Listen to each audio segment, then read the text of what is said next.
doesn't feel like yours, right? It feels No, like you're totally. borrowing it, right? Yeah. Like I mean, I have I've downloaded the minimal stuff. Like I have Chrome running.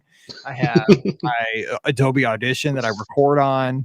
right. That's about it, Like Yeah. this morning I was doing some work and I'm like, oh my God, I need to download Google Drive, like the desktop, so that it syncs everything.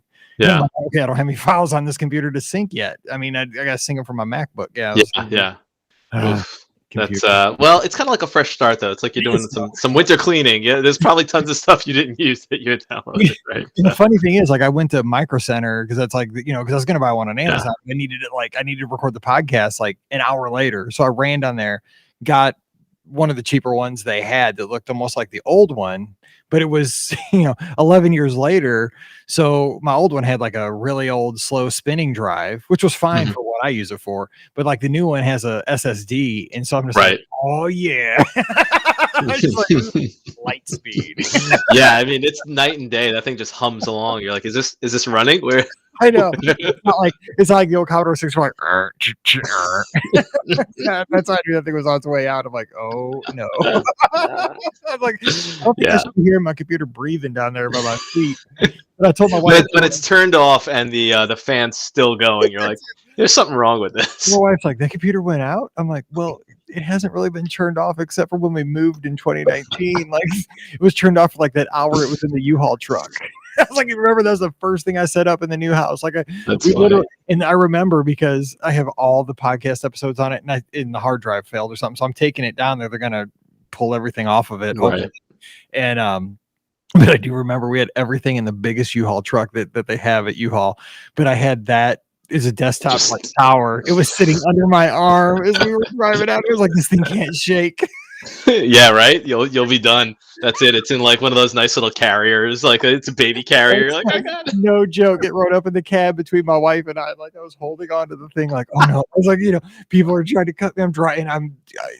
They should never let a regular person drive one of those gigantic U-Haul trucks that has the like thing shooting over the top of the cab. I'm like, if I don't kill somebody in this and I'm driving one-handed because I'm holding on to my it was just a miracle. There's a funny story on that, and we can jump into it. So there, obviously Boston's a huge college town, and there's this road called Surrow Drive that's not supposed to have commercial vehicles on it. Like, and it has like a certain height thing, but there's so many people not from around here that are moving in the area, and they always rent these U-Haul trucks that in the month of August last month, at least once a day, a truck got stuck under underpasses on there.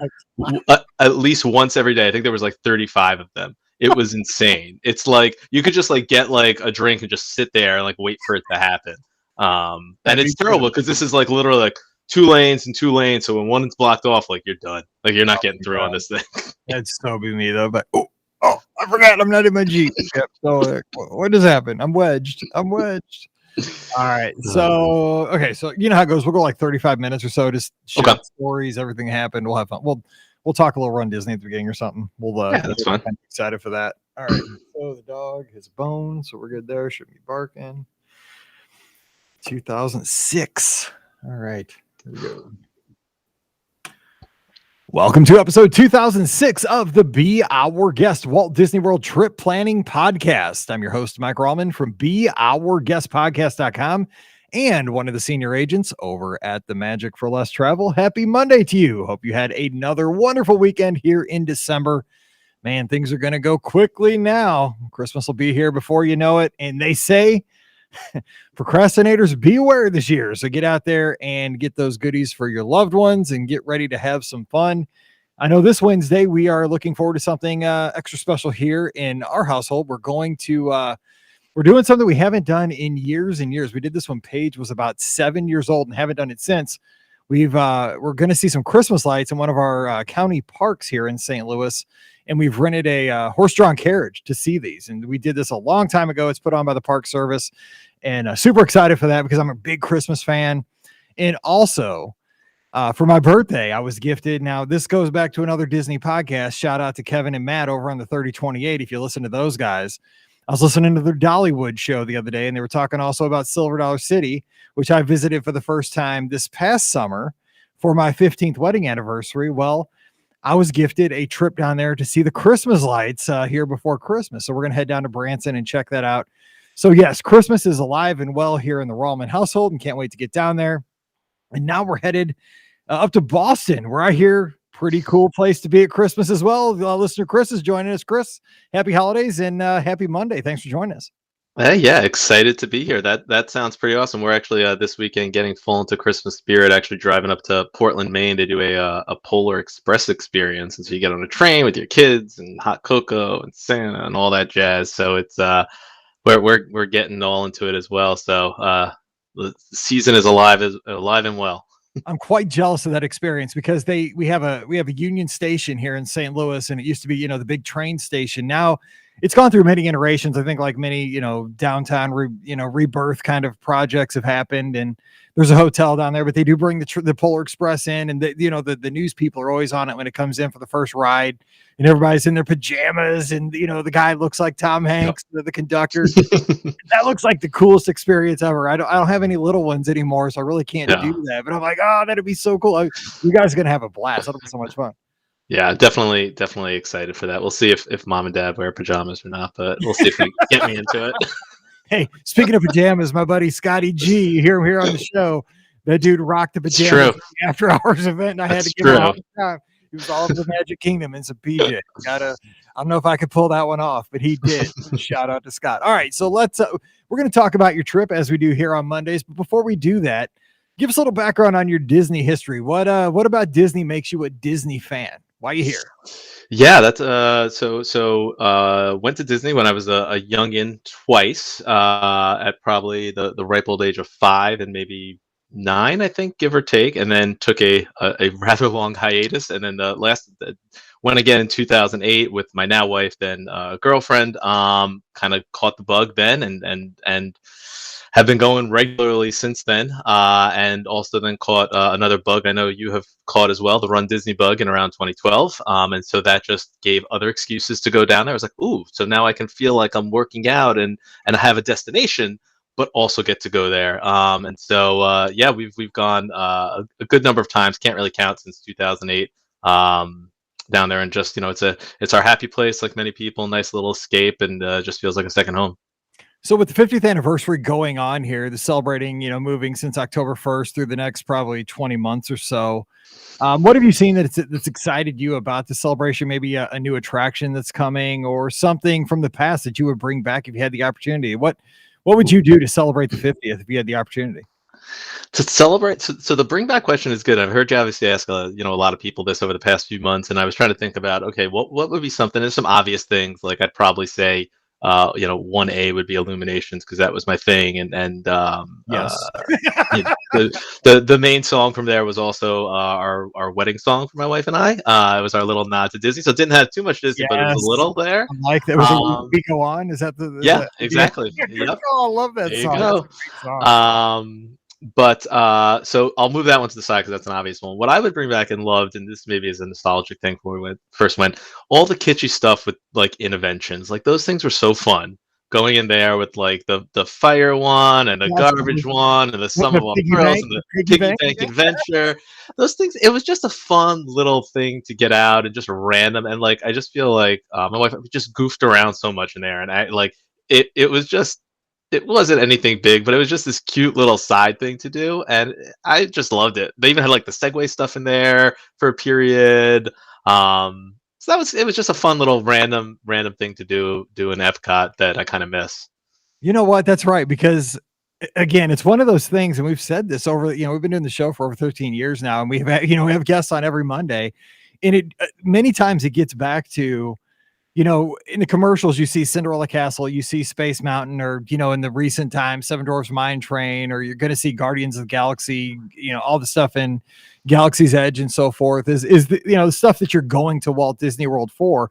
But many times when you get back, it's the stuff like Interventions that kind of steals the show, or, captures the memory. It's like right back in the day. I remember, like, I have great memories of, that's the only time I've ever been on a Segway, was in an event. Right. I was terrified at it. I couldn't do it, but it was yeah. Well, because I feel like most of the things that I look back on, and like running friends that we now have that do stuff, like the attractions are all well and good, but it's the things that you can do and still interact with other people at the same time. So I think that was part of intervention. Like you weren't like stuck in a a vehicle or closed off and looking at other stuff. It was engaging and interacting. And so a lot of those things are really what I enjoy now. And I think you have the most memories on, whether it's family, friends, whatever. That's a great point. Great point. Okay, so let me ask you about your running, because you said you kind of 2012 ish. You kind of got bit by the Run Disney bug. What was your first race, and what was it? Kind of your first experience with Run Disney? Well, my first experience wasn't my first race. My first experience was actually my wife had done the Princess in 2011, and that's when I went down and watched and cheered her on and stuff. And I was like, "This is pretty cool." Like I'm sitting there cheering from Yep. the TTC, and they had like the Japan, like the drummers out there, the Japanese drumming group, and I was like, "This is awesome. This is so much fun. Like, why wouldn't I do this?" And so I was like, I think I need to put my running shoes back because I hadn't run in a long time either. I'm like, I think I need to start running. So the next year, we signed up both for the inaugural Tower of Terror 10 miler, which was 2012.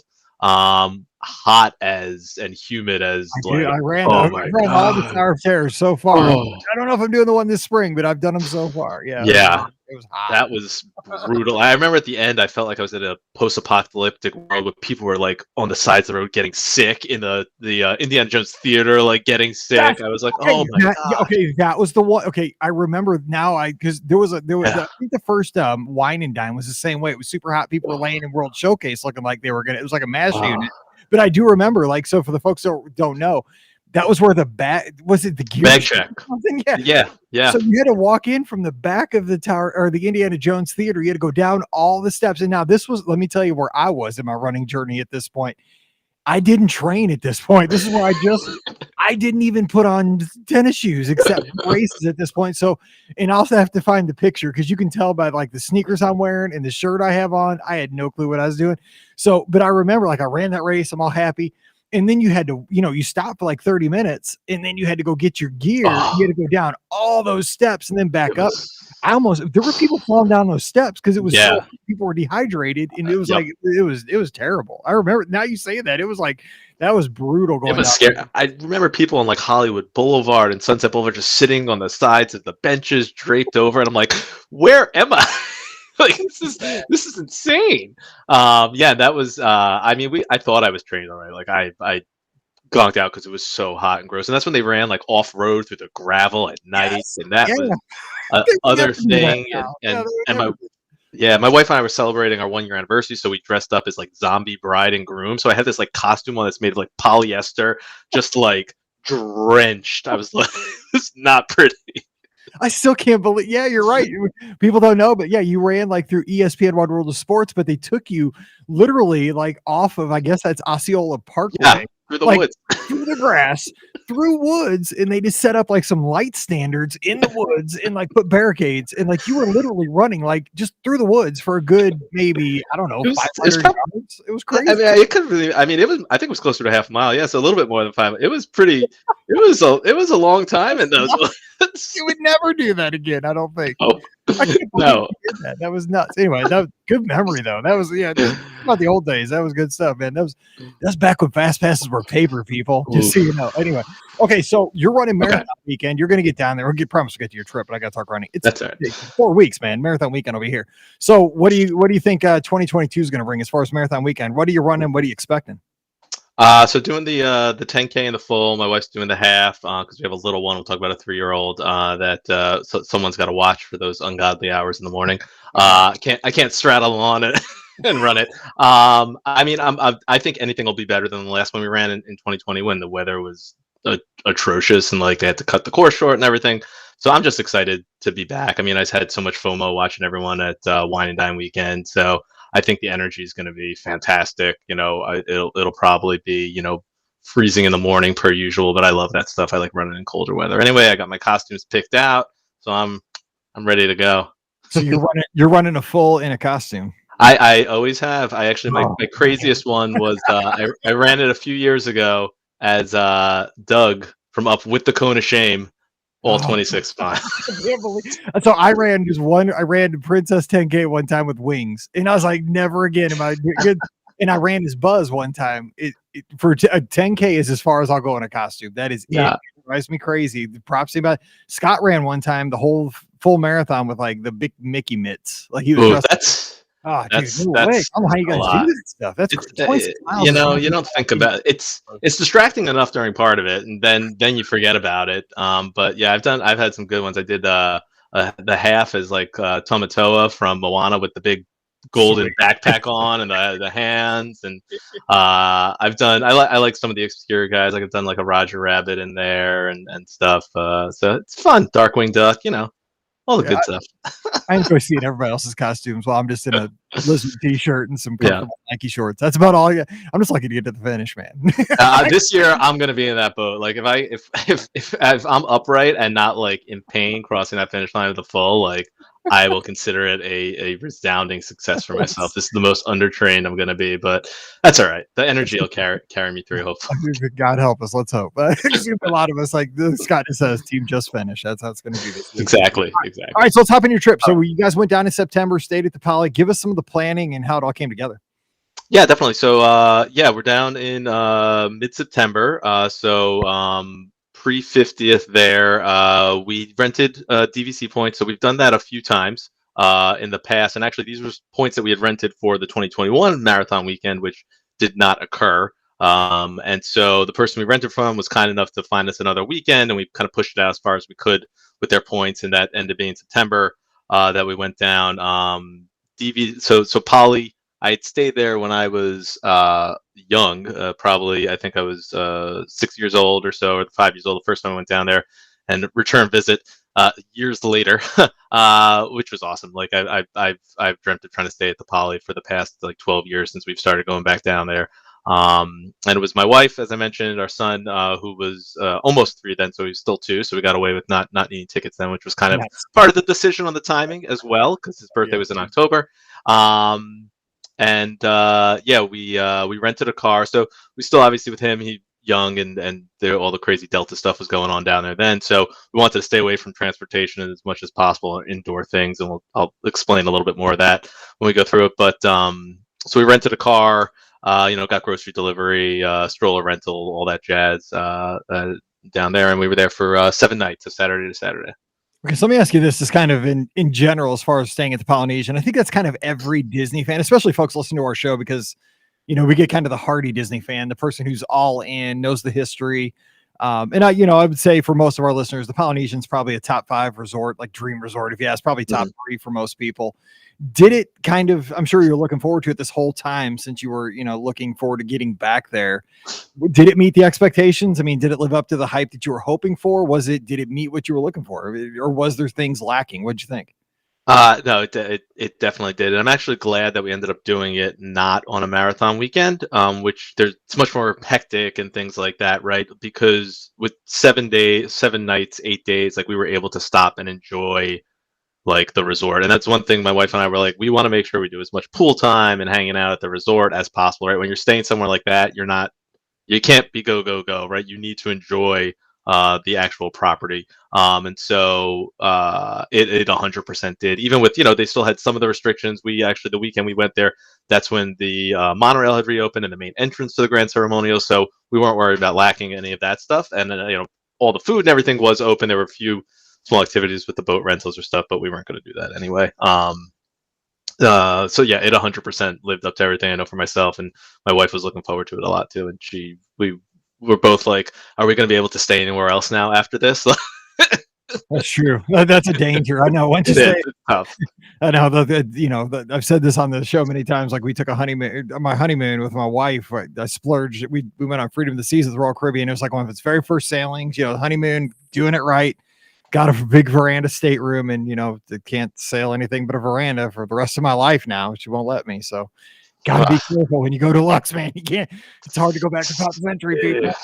It's true. It definitely is. But I will say for listeners, I mean, it's renting points, and it's tough now though because everyone that's DVC is they got to use all those points that they couldn't use for a while there. But it's a lot cheaper if you can find a way to rent points at that 11-month window and get some nights there, because we probably paid half as much as if we paid like rack rate by renting points. So it's a good way to sneak into those obscenely overpriced rooms.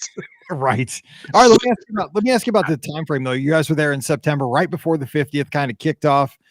How were the crowds? How was everything going on? Did you feel like you picked a good time to go? Did you feel any FOMO, like missing out on the 50th at all? I mean, being a Disney fan. Slightly. Before I did. After when I saw that they didn't do a ton, I was like, nah, okay. Sure, I know you didn't miss that much. I'll be honest. Really, And it's going to be there over marathon weekend. Like that's all. exactly. If you weren't there on October 1st, you didn't really. I mean, you missed the map and you missed like a poster, and it's Right. not the big deal. Yeah. Yeah, but so yeah, we had been looking. So I don't know if you recall, like that last week of August, like crowds were like non-existent. So I'm looking at this, I'm watching, I'm like, oh my gosh, can this hold out? Can it hold out? And they had just launched the APs like 2 days before we were going to get there, and I was like, oh, this ain't going to be great. And we knew it was Labor Day. Labor Day weekend was a little chaotic. I was looking at wait times or stuff. But I'd say the Saturday we got down there was fairly busy, not like crazy. Probably like a 6 or something on a crowd calendar. The rest of the time we were there, like, I mean, it's the deadest I've seen it since when we were going back in like 2009. With some of the financial crisis when it was kind of ghost towns in there. It was great, and it was hot as hell. So it was nice that we were able to bounce around easily. But we can get into some of the days. Like we were plowing through things in the morning hours just so quickly. So it was great. Okay, so speaking of that, let's talk about some of your times in the theme parks and your touring. Of course, your son's almost 3 years old, 2 years old. How do you go about that? Because I mean, is this one of those things you get up and try to get things done early when he's fresh, or do you wait till he wakes up? Like, how does this work out? It's been forever since I've had a little one. I was about to say when you said that, oh Mike, the youngins wake up way early enough, so it's okay. He wakes up before the park was opening, so we had to get ourselves on his schedule. So he tends to wake up 6:30 in the morning every day. Yeah, I mean, obviously different prior to that. We had 10 plus years of just two young adults, dual income, going out and just drinking and doing whatever. Can kind of go hard and stuff at the park. So definitely different with the youngin, but this wasn't his first trip. This was actually his 6th. And so no, I get it, Mallory. It's sick. It's sick because I didn't go. I went for half a day until I was like 21. And yeah, it's sick. Our kids, it's terrible. They get our sickness to an advantage of theirs. But so with them, yeah, I mean, what we tried to do was, definitely still live by the rule of getting there, even with those low crowds, as close to rope drop as possible. And what we tended to do every day was bang through as much as possible to 11:30. Noonish, grab some lunch either at the park, but then head back for either pool time and a nap. He still takes naps, which is a blessing for us to get some downtime. So that's always nice. And then he was staying up later than he typically did, but it didn't impact him at all. So you slow down a little, which was kind of nice.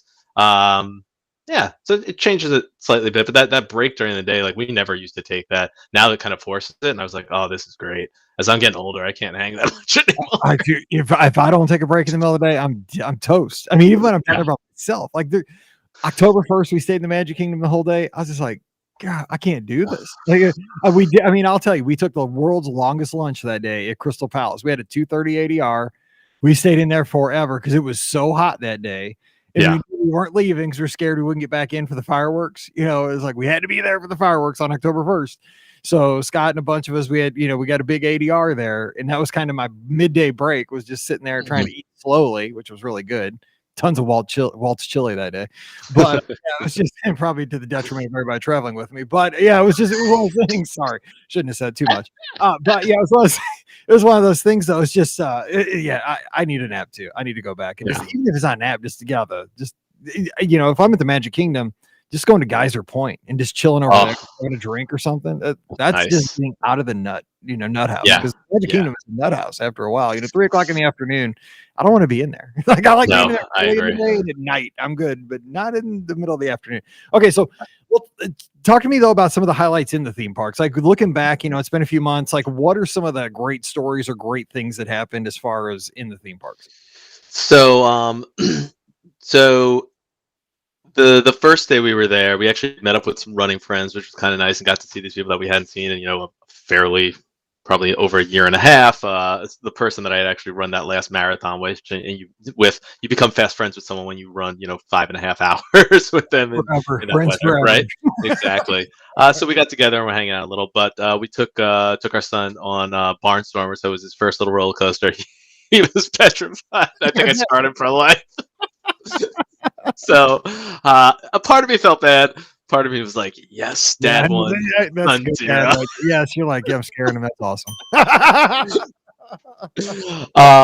So that was cool. We one of the things. So what I say it's the most amazing thing in the world, but no, but the first time we've ever done it in the trip, and I like kind of having something new to do. So I have to figure out what I have left that I haven't done there. But we went to on our second day. We were in Animal Kingdom and went over to Rafiki's Planet Watch. I had never been down there before. I don't know if you've ever made it back there, Yeah, but I've been back there. Yeah, pet the goats a couple times. No, I like yeah, my favorite part's the train ride. I like that train. yeah.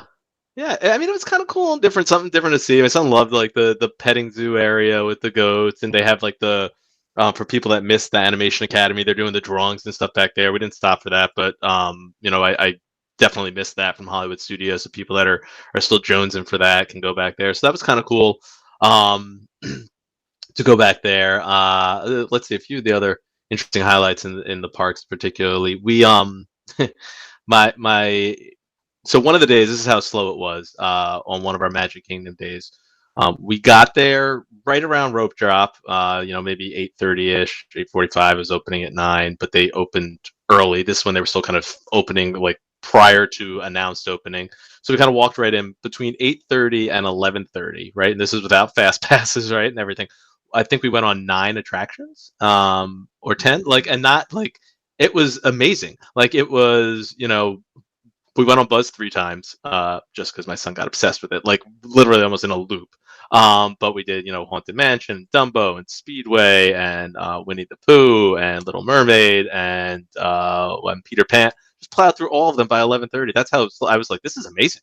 Like, just like keep going. You know what's funny too is because you mentioned like how things have changed. You used to go with just your wife, and things. You go to Epcot, drink around the world. Things were like a lot different before you had your kid. And when you go back and because the rides you just named, like a lot of people are, maybe rolling their eyes if they're taking a walk or something, if you're not at a certain point of your life. And, Right. I skip a lot of these rides again, but I when I look back and now that I take the time, because every once in a while, Mallory would be like, let's do Astro. Well, Astro Orbiter is kind of like our thing. When she was little, she always wanted to ride that. And I'm like, we never rode that, but now it's kind of our ride. But you said like Winnie the Pooh or Tomorrowland Speedway, all those kind of rides. And the thing is, a lot of us, unless you have a little kid, you skip them. Right. But then when you go on them, you're like, these things are actually kind of fun. And especially when you have a little one, when you get to ride it with them and see them giggle and laugh. And, he's probably too young to drive the car yet. But I mean, once he gets. No, he was behind it. Oh, he was steering it. I had to work the pedals, and he's just giving me whiplash. So. You're like, go, dude. You're just like, oh my God, I got to see a chiropractor. Yeah, it was. But we're just laughing the whole time. And I agree. I mean, I don't know if I probably had been on that once before, just as kind of like a goof to like go on it. But and hey, you come off it nice high from the fumes. Yeah, so you really get going the rest of the day. I'm really hungry. I need to go over. Yeah. Oh my gosh. But yeah, and we did on that one we did Haunted Mansion. One of the other days we did Pirates. So we banged through most, and we didn't do any of the rider swaps because we were like, man, we don't need to go on those because again we've done this so many times. We're like, yeah, whatever. But my son is also though, he's obsessed with the Haunted Mansion. He loves the Hitchhiking Ghost. Like I'll play like Grim Grinning Ghost at home for him, and he sings along, and he does the creepy like Harry Bell. And he did this once when I was putting him to bed. Like I turned the lights off, and I was like, "What the heck is wrong with you, kid?" That's a little eerie. Yeah. No, don't do that again. No. Knock it off. No, okay, what about characters in your son? Is he into characters, or how's that go? Yeah, I mean, so we saw some of the cavalcades, and he got pretty excited for them. I think he's at like that age now where he gets a little shy around people, so that was good for him to kind of see them from a distance and see them as they kind of went past and stuff like that. It'll be interesting when we go down in January for those character sightings or whatever they're calling them now. Like if he'll even want to go near the ropes to take a picture. So we'll be interested. But the cavalcades were great. We saw them at We saw them a bunch of times at Magic Kingdoms. The floating cavalcades in Animal Kingdom were awesome to see go by. Caught a couple of them at Hollywood Studios as well. So it was nice, and he enjoyed seeing them from far and screaming at them and trying to wave or whatever. He was definitely obsessed with a lot of the princess one. He just kept wanting to run next to it and wave to them, and I was like, hey, whatever, man, good for you. Go get him. But yes, that he definitely enjoyed. We also got to do, which was cool then, because that's when the Remy AP previews were, and so my wife and I had annual passes, because we knew we had went actually in May, and we knew we were going January and this, and so all kind of postponed trips. So we were able to snag an AP preview day on Wednesday, or one of them, I forget which one it was, but which was great. So we got to roll right in there and ride it. We rode it, I think, like 4 times in a row. A little too much. Got a little nauseous after that. Yeah. That's a lot of times for those 3D rides. But my son just goes, "Oh, we want to go again." But so that was cool and controversial. I mean, I don't know. Maybe this isn't controversial. Like, I 100% think Remy is better than Runaway Railway, in my opinion. Really? I do. I don't know. I think it's a fun, but I feel like it's a more fun, like, interesting story. For me, Runaway Railway is too chaotic. Like, I don't know what's going on in there, That's a and good I'm just point. like, Okay. So here's my take on that. Okay, just because I love having these kind of conversations, and I'm glad you brought that up. I think Remy it's a great fun dark ride. I don't think it's like I would have a hard time saying it's like an e-ticket, like a Seven Dwarfs Mine Train or yeah, something. It's and I don't think it needs to be. Like, I don't think every ride needs to be like Rise of the Resistance level anymore. And I think right. that some people expect if Disney comes out with a new ride, it has to be like some groundbreaking thing.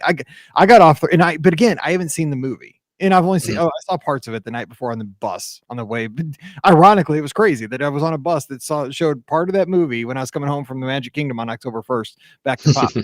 Weird. But the thing is, I had a good time. Like, it was just a little crazy. We're going through the kitchen. I'm seeing all these scenes. It's a little 3D. There's some physical props. It was a great ride. It was a great fun dark ride, even though I didn't know the movie. But Runaway Railway, it is. It's fun though. You got the little dancing scene. Everybody's laughing in that part Yeah, of the ride. But there's no movie associated with that. But yeah. you're right. It is chaotic, man. There's crazy stuff It's going on. like a fever dream in It is there. like, where am I supposed to be looking? I don't know what's going on. Yeah, I mean, it's fun. I mean, don't get me wrong. I come out of it, and I do have a smile on my face, and it entertains me. So it's not like something I won't do again. But I also think, again, I think this goes back to the kid thing. Like, my son just came out like so giddy on Remy and loved it, that it's probably at the point now when we go down in January, like, I don't get one of those, like, virtual queues. I'm gonna have to pay for a lightning for this damn thing. Like, I don't want to. I I got you. really do not want to. Like, I'm very anti-ill, or IAS, or whatever the heck Yeah. we're calling it. But I think I would have to, because he would just be devastated and just asking for it over and over again. So I'm like, all right, I'll bite this They're one. working our kids against us. Yeah, I know.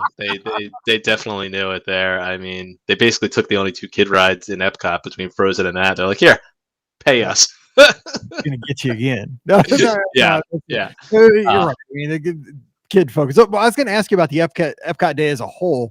Like, yeah. how do you feel about that with a toddler? Because again, it's a lot different as a couple. Now you got a toddler. Like, did he take well to World Showcase? Did you spend time in World Showcase, or was it a park that you didn't spend as much time in? So we didn't. So we went there twice, I want to say. Yeah, I think it was twice, in both kind of second half of the day things. So we never started there, which was good, just because it was the late starts anyway. So on one of the days when we did the Remy preview, we had that at like 4 o'clock. So the morning, we just actually made that a full pool morning, and just got up and did the pool the whole day, and it was great. And then, headed over there. The good thing was, it was food and wine was still going on then.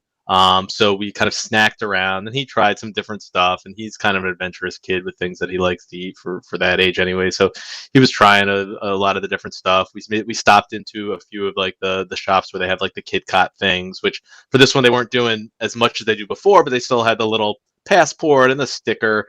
But it's definitely not like the same. Like, before, we would have went into Rose and Crown and hung out there for a little while with a drink, or went to La Cava and hung out there for a little while. So we weren't doing any of that. So it definitely changes it. I couldn't see us spending. I feel like prior to that, that was the park we would almost always end our days in and spend the most amount of time at the end of the day. I don't see that happening for the foreseeable future. With him around, because it really is kind of, there's not a whole lot for Yeah. kids that age anyway. There, like once it gets a little older and maybe you can do some of the culture and things like that. I think now with the holidays things and they have the storytellers, like that's probably good for kids. But just at any part of the year, it's like meh, and not too much. Yeah, it totally makes sense. I mean, you got, Frozen Ever After, you got Seas with Nemo and Friends, Turtle Talk with Crush when it's going. Yeah, Spaceship Earth, can entertain a toddler, but I mean, they don't get the story. Maybe it's just they see right. the animatronics and so forth. I mean, it puts me to sleep. I love it. Don't worry. I'm not being a bad Disney fan, but sometimes I'm tired and it's so calm in there. I can't. Yeah. I've lost 2 pair of sunglasses on that thing because I put them on top of my head and then I'd like going up the hill. And they fall right off the top. And Oof. one of them were my favorite pair of sunglasses. I was like, oh man, it's the price you pay for falling asleep in Spaceship Earth. But yeah, That's I true. totally get what you're saying. Now, let me ask you, because you mentioned something earlier, and I kind of want to get into this because I think this might benefit a lot of our listeners. You talked about you kind of had a focus on with your dining, possibly. I think you said that you were trying to kind of dine outside where you could, or trying to Yeah. try to be safe as you could in these times. And can you speak to that, like how that worked out for you guys? Yeah, so yeah, like you said, we were trying to avoid being indoors, unmasked or just for prolonged periods of time. So we were like, okay, we're gonna try and book places where we think they still have some patios or stuff, and if we don't, we'll cancel them and things like that. So we ended up, I actually think we ended up not eating sit down in any place, but what we did was we took advantage of the takeouts of all of the like sit down restaurants, which was awesome. So for example, we did so we stayed at Poly, we got Kona and ate that down by the pool when we were Oh, there one day, which was awesome. actually, Uh, that sounds yeah, amazing, really. it was great. Yeah, and I mean, it's not like the food had to travel much, and so we like got that over there, which was lovely. I had one of the fish that they had there, and then so that was great. Then we also did one day we did Sanaa's takeout. So luckily with a rental car, this is easier because we kind of drove over to Animal Kingdom Lodge while we were waiting for the food. We watched the animals and stuff out back, so my son could hang out and do that. Grabbed it, drove back to the hotel and ate in the room, which was good. We did that again for Ale and Compass. We got takeout there, which was phenomenal. And then the last one we did was Trattoria al Forno. We did that, but we actually ate. So this was like the one night we were able to avoid the rain most of the trip. But this one night we got that and it was downpouring. And luckily enough, like the patio for Abracadabra, which is covered, like we asked the server there, hey, do you think it's okay if we sit here and eat the food we got there? Like we'll order drinks to do it. He's like, oh yeah, go for it. It's fine. Like all 4 tables that were outside, or 6 tables outside, were open, and so he let us sit there and we had some drinks and hung out. And so we had our nice Italian meal out there and had some lovely cocktails. And so I mean, 4 of the nights we got these kind of takeouts, which ended up being fantastic. And so for people that it was beneficial because with a toddler, if you want to sit through like an hour or an hour and a half meal in a God, yeah. restaurant, no. Yeah, well, I remember those days. I mean, you're just even when your kid's being good and you're just sitting down in a restaurant. And I know it's Walt Disney World, there's kids everywhere, but I felt But like I was like it was like sitting on a bomb the whole it's a time. shot clock going, right? 100%. You're just like, oh my God, at any minute, I just got to eat. So, because I was a teacher, Yeah. so I eat fast anyway, because you don't got a 25-minute lunch during the school year. But I mean, I was like shoveling in all this food at like $50 a plate. I'm like, I can't do this. You're right, man. It just sounds beautiful when you have Yeah. I mean, it worked out because even then, like like when we brought it back to the rooms, it was late in the days we were doing it, and so he could sit there, and we had Bluey or other stuff on the TV. If he wanted to be done eating, he could do that. And mom and dad, we got some drinks in the Poly lobby there at the bars, and whichever, and did that. And then the other one we did also outdoors was which is a good sneaky one for people that don't know about it. And if you're in Magic Kingdom, maybe pop over for dinner, the Trader Sam, the terrace, like the Tiki Terrace, I think it's called. They have the food there. I mean, their drinks are unique and great, but no one talks about the food, man. The food is great. They have amazing tacos, dumplings, sushi is really good there. So highly recommend that. And you can sit out there. They had some live music going on. It was awesome. So Yes. that was another good one for outdoors if people want to do it. Yeah, you name my top 2 things over at the terrace over there at Trader Sam's: tacos and the dumplings. And they had, when I was over there, they had somebody out there playing music outside. It was awesome, man. It was a Yeah. beautiful night. It was just like, I'm like, God, this is I know we go for the theme parks, right? I mean, Right. that is why we go. But I mean, I was sitting there thinking, man, I'm having like a margarita sitting here or something. I can't remember, or something. I can't remember what Yeah. it was. Who knows? But I was having tacos and dumplings, and somebody was playing like Polynesian music. I was just like, God, this is what Yeah. vacation is supposed to be. It really was And so a relaxing and sitting out there. Like it, awesome. yeah, it like transports you away. It was really cool. And like so I would highly recommend that to people, whether or not you want to go indoors or not. Like that's just a nice little escape there. And it's depending on the time you go, it's actually never. We've done it a few times. You can usually snag a table if you hang out for maybe 15, 20 minutes. You'll be able to snag a table there usually pretty easily.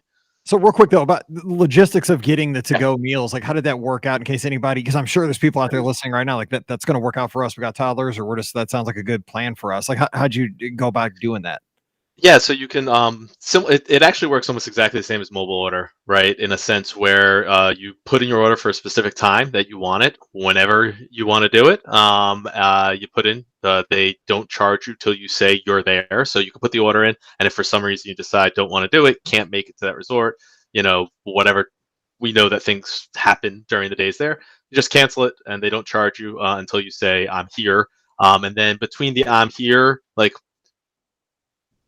between that and that, like it varied by some of them because they are making them to order at that point. So usually assume for like a 15 to 20-minute wait in between those of when saying that you're there to get the food. What we had heard again because we drove because we had the rental car. We've heard for some people like getting turned away at the gates to some of these resorts because we had to do one of them at Boardwalk, we had to do one of them at Yacht Club there. So resorts that tend to be a little stricter with their parking, but we just showed them, hey, I'm picking up food, and they let us right through, which was great. And yeah, they give you utensils and all that jazz. So if you did want to just go like eat, Crescent Lake, if you got one of those things, or if you got it at, like we said, at Kona and just wanted to go downstairs and eat, like you get everything that you need. So That's a yeah, great idea though. I mean, yeah, I mean, to bowl order something, and you're right, to sit at one of those tables like right along Crescent Lake there, or right on the boardwalk, and just yeah, enjoy if it's a nice night. I mean, yeah. And that's Ale something. Compass, good food, man. I think that's also Yeah, another it little is. hidden location. It's not like it's not the best food on property, but it's darn good for the price too. To It be is. honest with you. Yeah. Oh my gosh. Okay, let me ask you. You keep mentioning having the car. So, Yep. did you have any tips for that? I mean, getting around. I mean, especially with the toddler, I'm sure that was renting the car. I know they say it's difficult right now to secure a car. Was that any kind of a challenge? How'd that go? And just the logistics of having it at Walt Disney World. But yeah, I mean, so this isn't the we started renting a car some years ago, and just with like marathon weekends and stuff, we liked having it to get to like the expo, and then for like the early mornings when we knew we weren't going to the parks right after, it was a little more convenient than worrying about like the buses and stuff like that.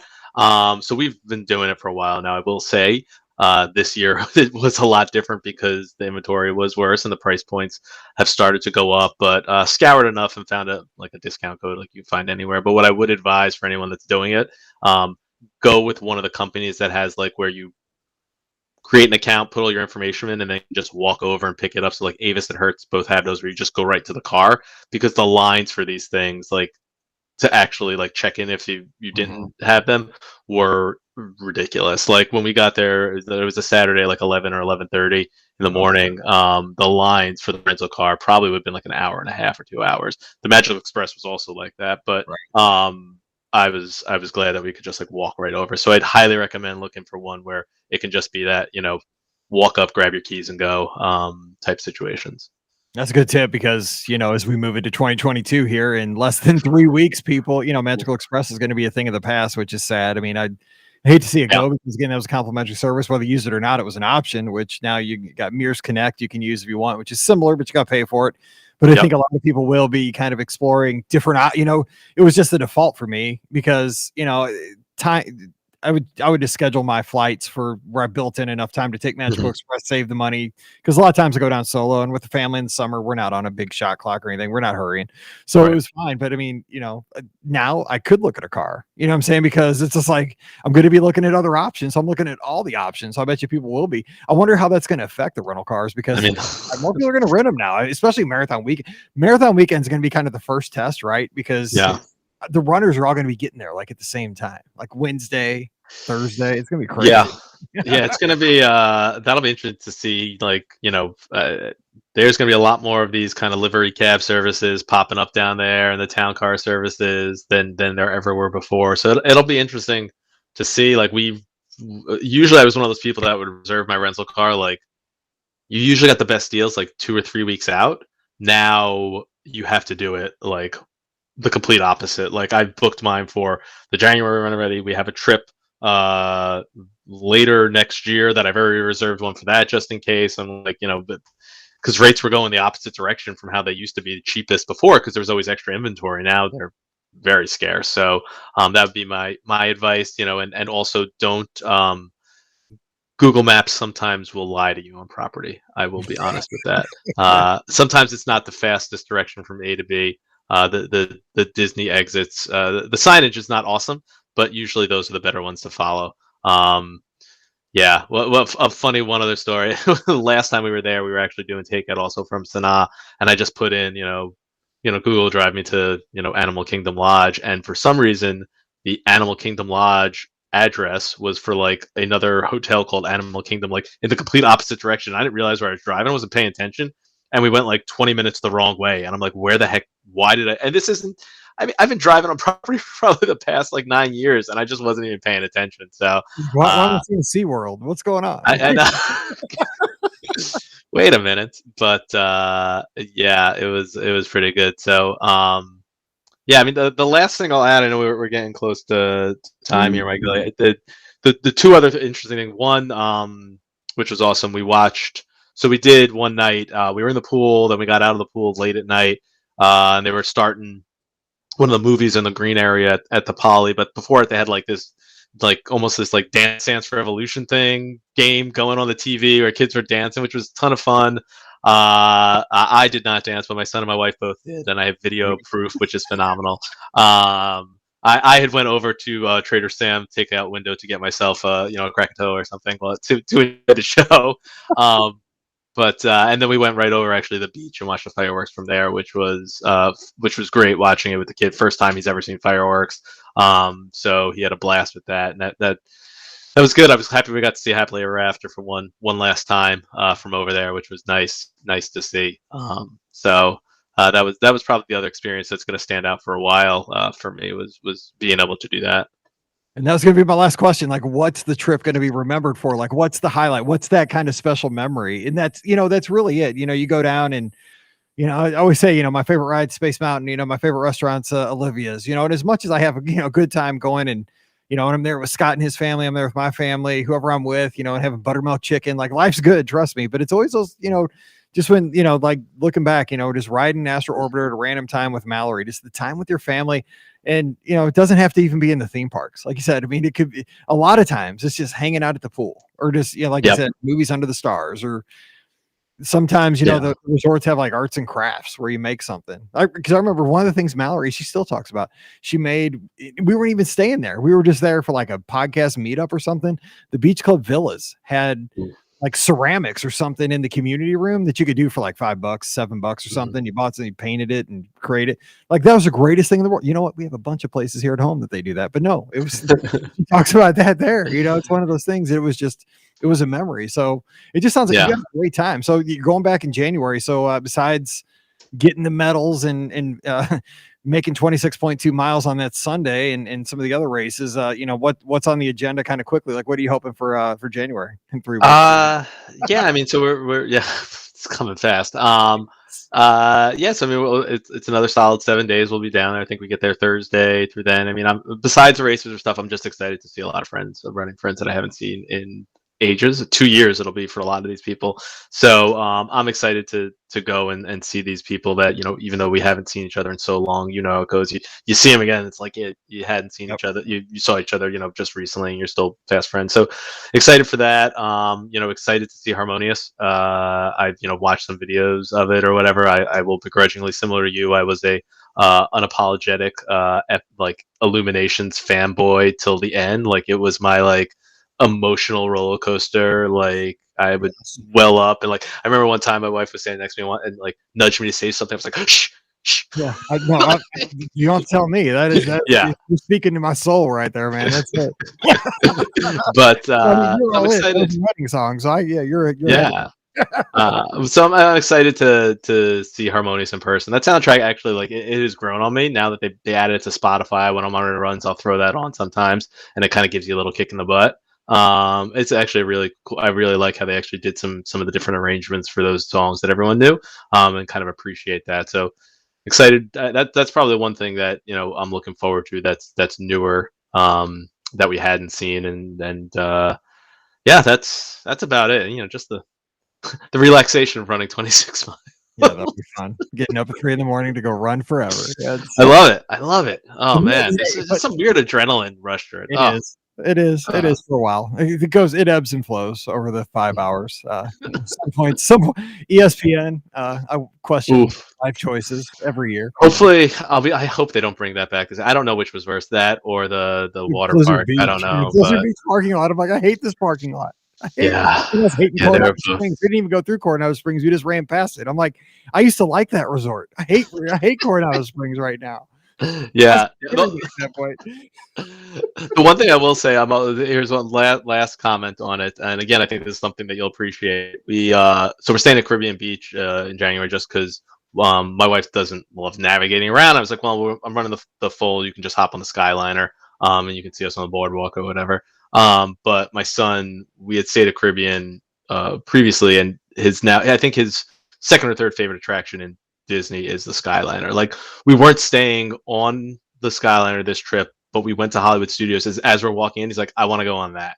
And so instead of going into the park, we went and did a round trip on the Skyliner before going back to the park. I like your kid. I'm telling you what, man, because I was there the day the Skyliner opened, and the first thing I said, because I took it straight to the studios, and I'm like, this thing's like the ultimate ride to get to the rest of the ride. Like, this is a ride in itself. It's great. Yeah. So he's definitely he's cut from my cloth. My wife hates heights or whatever, so she's like, "You guys go on that." She went in and went on a rock and roller coaster or something while we did a round trip. That's crazy. That's awesome. I love it. Yeah. I appreciate you taking the time to come on. It's really been a lot of fun talking about your trip, and stay safe in your training. This is the point of the whole cycle where it's like, it's why does Disney do this in January? Like, you're in a cold weather climate. I'm in a cold weather climate. Like, there's going to be ice. There's probably going to be snow. We're trying to get trained up, and it's like not good weather to do that. So keep yourself safe, get those miles in, and we'll see you down there in 3.5, 4 weeks. And we're going to have a good time. We'll be out there on Sunday, all getting through it together. And happy holidays to the family. And thanks for coming on the show. Thanks. Great being here, and happy holidays to you and everyone listening as well. All right. Don't forget, today's show brought to you by the Magic for Less Travel. Check them out for all your Disney trip planning needs. We'd sure love to help you plan the next vacation. Hey, if you want to be crazy and run races, you can still do that right now. You can run the spring surprise races. We were talking about Tower of Terror 10 miler. It's back, baby, this spring. We can get you down there. March 31st through April 3rd, I believe, is that race weekend. And there's still availability, but you need to book your hotel room quick because they're going fast. But I'll tell you what, probably not going to be as hot as it was that time. And I think that was in like late September, October when they ran it the last time. It could be, but I'm just saying probably not, but you can have a good time. We can take care of that. Of course, go down this summer, just taking all the, great times. Disneyland, got a Disney Cruise Line. We're booking a lot of Disney cruises. A good time to get out to see with Disney Cruise Line. We'll take great care of you. Simple. Drop by themagicforless.com, fill out the quote form, wherever you want to go, put the dates, what you're thinking. We'll take great care of you from there. So check them out today over at themagicforless.com. Also, during this holiday season, please use our Amazon affiliate link. It's beourguestpodcast.com/Amazon. One extra click, boom, you're right back to Amazon getting your great deals. And it really does help support the show. So if you don't mind, bookmark it. If you think about it, click through it. It really helps us out. beourguestpodcast.com/Amazon. And also a huge thank you to our patrons. You guys really did help us out. You want to know how the funds help us support the show. The podcast computer went down this past week, totally dead. Now, we got 11 years out of that computer and over 1,500 podcast episodes. So God bless that old Dell. It did its job. It was on for almost 11 years solid, except for like the 30 minutes, I was telling Chris, except for the 30 minutes where we moved from Florissant to our new house in 2019. That's about the only time that sucker was off. So it did a good job, but it went down and died for the last time. You can ask Ricky, about an hour before we were getting ready to record the shows last week. So then I had to run a micro center. Didn't buy a huge crazy gaming computer. It's your basic computer that gets the podcast done, but that's what I use the funds for. Stuff like that keeps us on the air, and it's because of your support. So thank you so much that we can keep podcasting. It is very much appreciated. I can't thank you enough for that. So thanks for that. If you'd like to support us over on Patreon, you get Mike in the Midwest every week. So check it out, patreon.com/BeOurGuestPodcast. Give us a follow on social media, Instagram and Twitter at BeOurGuestMike. Subscribe to the show on Facebook and YouTube. You'll get a notification every time we go live. And of course, live shows every Sunday night, 7 o'clock Eastern, 6 o'clock Central. You, me, and Scotty G, and we'll be taking your calls live this Sunday night. We'll be there, and I hope you will be too. Finally, ratings and reviews on Apple Podcasts and Spotify and Stitcher, wherever you grab your shows. I use Pocket Cast typically. We'd love a 5-star review if you have a few minutes. We, over 2,000 shows, and that's kind of the way people can discover us. It's amazing. People haven't heard of us, some people, and we've done 2,000 shows. What else can we do? Give us a rating and review. Maybe we'll find somebody else. I don't know. We do what we do. Anyway, thanks so much for that. And everybody's already left a rating review. Thank you for doing that. All right, time to get out of here and let you get on with your week. Thanks so much for hanging out with us for the last, 52 minutes or so. We appreciate your time. So we'll be back again on Wednesday with more of your listener questions. So until then, for Chris, I'm Mike, wishing you a great Monday. Time to get back to work, and we'll see you real soon. Boom. Thanks, Chris. That was a good one. That was a really fun show. Awesome. Yeah, that was fun. We're also doing our first Disney cruise in May, so I'm pretty excited for that. Oh, first one is the best. Oh, yeah, so much fun. Wait, what ship? The Dream? So we Dream, the 4-night. I'm hoping that they're still doing like the Castaway double dips rather than Nassau, because I wouldn't get off anyway there with a 3-year-old. So yeah, I got off at Nassau the first couple times, and now I just use it as a sea day, to be honest. Yeah. So excited for that. I know, knowing what everyone else says, we're gonna catch that bug. And I smartly was like, I bet we're gonna really like this. So I booked another one already. I'm like, just in case. We'll have this other one booked just in case. Make sure when you're on the ship that you put down the $250 deposit, because it's totally refundable, and you get 10% off your next cruise. Now it won't work if you've already booked one. You can't apply it. You can't apply it to it. Book another one after that. I'm telling you, you're going to use it anyway. And the thing is, if you don't, say you just forget about it for 2 years, at the 2-year point exactly, it just credits $250 back to your card that you used for that. So even if you forget about it, you get the money back. But yeah, you get 10% off the prevailing rate. That's the only discount you'll ever get with Disney Cruise Line. So, right. But yeah, don't forget. Oh my God, I'm telling you what, man, you're done. I know. Oh my God, cruise line is. I'm easily addicted to stuff. Oh God, it's all of my passions are stupidly expensive. It's between Disney, running, but I don't like running local rates. I'll only run destination things. So those 300 trips and wine. Those are my 3 things. I don't like wine. I mean, Taco Bell's cheap. Taco Bell's the only thing I like is cheap, really. Because you're right. I mean, I don't running races in St. Louis. I run Disney races. I ran Chicago. I saw that. Yeah, I want to try to run. I've never been to New York City, so I like to try to get in that. I'm gonna try to get in that lottery kind of thing. It's so I've done both. I've done Chicago twice and New York. I was lucky enough to. Well, I did New York once. I've raised money for a charity, but they're both uniquely different. The bridges in New York are really, they sneak up on you from a painful side. I've heard that too. But, but the crowds in both. I mean, they're they're unparalleled. Yeah. Oh my God, Chicago was my favorite race. I mean, I've done Dopey 6 times, and I mean, I hate to say it, but Chicago still, but it was a different environment though. Yeah. I mean, it's just having people cheering the whole way just makes the experience so different. Yes. It does. I mean, it's as simple as that.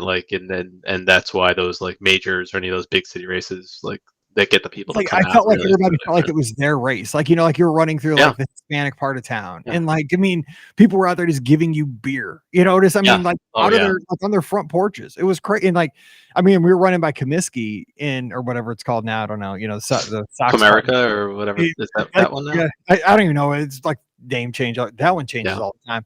But there was a lady there that was making peanut butter sandwiches for the runners. I mean, I was like, this is awesome. I almost cried. I didn't get one because I was it was mile 23, and I was just I'm hungry, but I just 3 miles. I just want to be done. I don't even want to stop. But I was just, this is what it's all. This is because I really, to be honest, I hate Chicago because I'm from St. Louis. I hate the Cubs. I hate. We have this rivalry, but I'm from New York and I live in Boston. You're telling me, no, but I fell in love with the city for the 5 hours. I spent the endorphins and all that. I'm just oh my God, I love the city. And then I got home and I hate Chicago again. But No, but I immediately signed up for the lottery again, so I'll find out December 9th if I get in again. So we'll see. Yeah, it's awesome. I was going to sign up for it again, but I don't know. I didn't for some reason this year. But it's one of those races that it's because it's an easy course too, and it like every community is so different. Like Boys Town is hilarious with like the drag queens. Oh my God! Like See, that are out there. I didn't do any research on the course, right? I didn't know where I was going. And I did that on purpose because, like, you know, Disney, as fun as those races are, I know exactly everything that's happening at this point on every race. Like, not to say it's not fun, but I know exactly where we're going and who's going to be where. You know, everyone's probably something different, but not much. Dude, so I was just following people. So I had to pee real bad, like at the beginning of the race. So for like first 3 miles, I'm just looking for porta potties, and I found one. I had to wait like 15 minutes in line at like mile 3. So I really screwed up my pace. But yeah, when I got to that I didn't know this Boys Town or whatever it was. But I just remember, like, I was like, where am I? Yeah.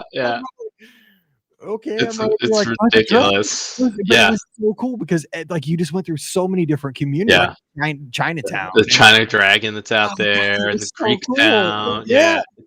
And like there were people just like a lot of places like in like open air bars like on both sides of the road. Yep. You just run people drinking in these open air.